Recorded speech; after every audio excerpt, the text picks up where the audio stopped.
Welcome back to the NCBI podcast. I'm Katie Dre, Communications Executive, and today we're chatting to NCBI Library Service user Eva McManus from Mayo. Eva, thank you so much for joining us. You're a library service user, so how did you hear about us?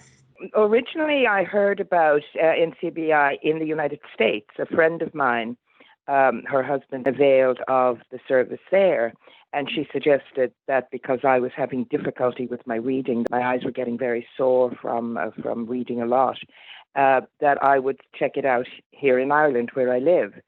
And so I did, and they were very kind to me. My doctor, of course, agreed with my decision and arranged for me to be able to get your book. So I've been getting them for quite a long time now, and I've gone through several different means of doing it, from tapes to CDs and now the USBs. You have some sight, but you find that the audio is really good as for a rest from your eyes. Is that right? That's right.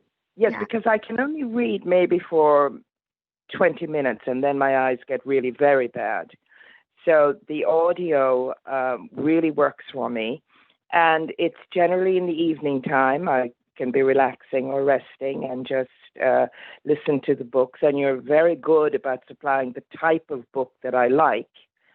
So sometimes it actually puts me to sleep, and I'm always trying to find out where did I leave off in the book. So, but it's really worked out very, very well for me. And I've been able to catch up on a lot of books maybe that I had read when I was much younger, or books that I hadn't read and had planned to read. Oh, that's great. That's really, really good. Yeah. Who's your preferred author, or what type of books do you like to read? Well, it's more the type of book. I must say I'm very fond of biographies and autobiographies. I like travel books because I have traveled a great deal. I'm also I like a good detective novel or a good spy thriller. And that's pretty much around. Then the classics, of course, some of them that I may not have read for a very long time. And some of the readers that are on the books are really very, very good.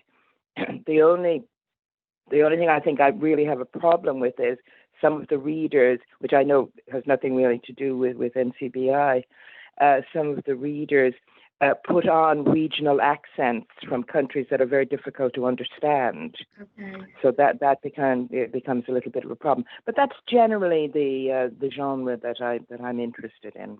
You were saying there that there is good variety of books from the NCBI library. Have you found that you've been able to get a lot of the books that you have asked for? Is that how it works? So you'll request a book? Yeah, initially I didn't really realize, I'm not very good at reading directions. I usually kind of read them if I have to. And I just kind of, generally gave you the ones that I was interested in. But of late now, the library has been very good about sending me the type of books on the computer.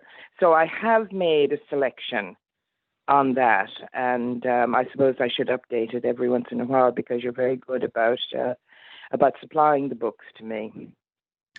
Okay, brilliant. What are you listening to at the minute? It's about a girl who goes missing in Corsica, and it's very exciting. Actually, I'm enjoying it. That's great.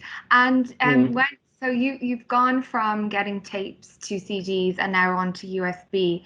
So do you have it's a special piece of equipment that you put the USB into? Is that how it works?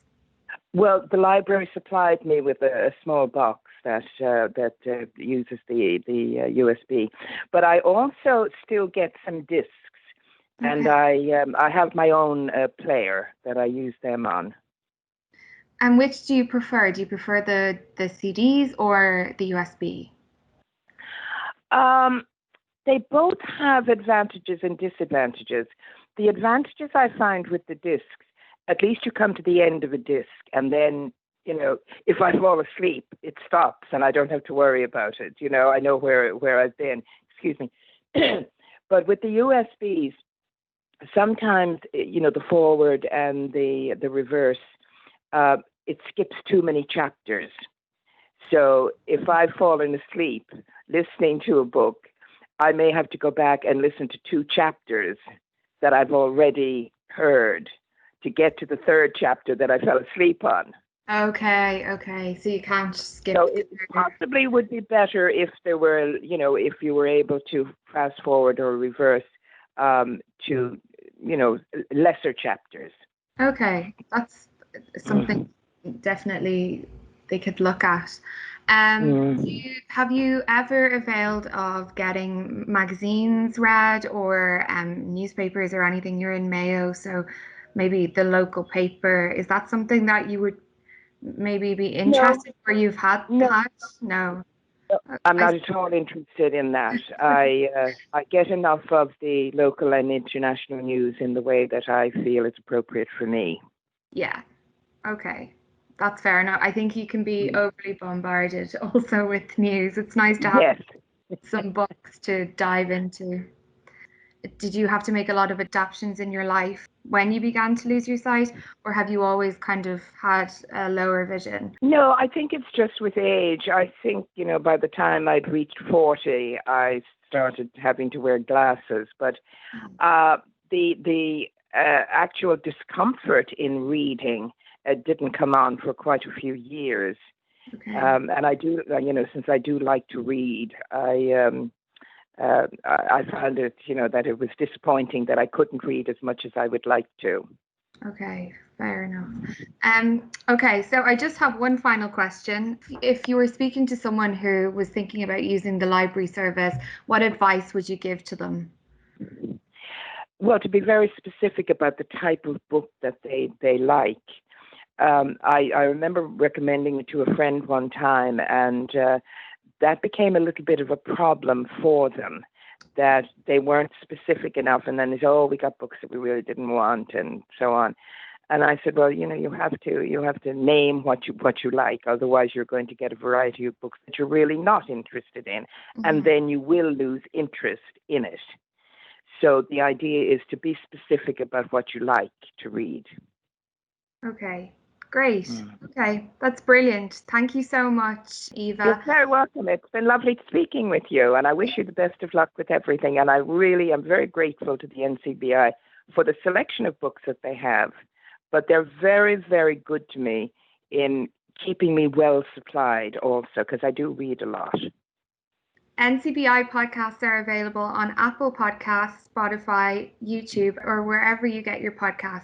If you are interested in learning more about NCBI Library or our services in general, please call our info line on 1850 33 43 53.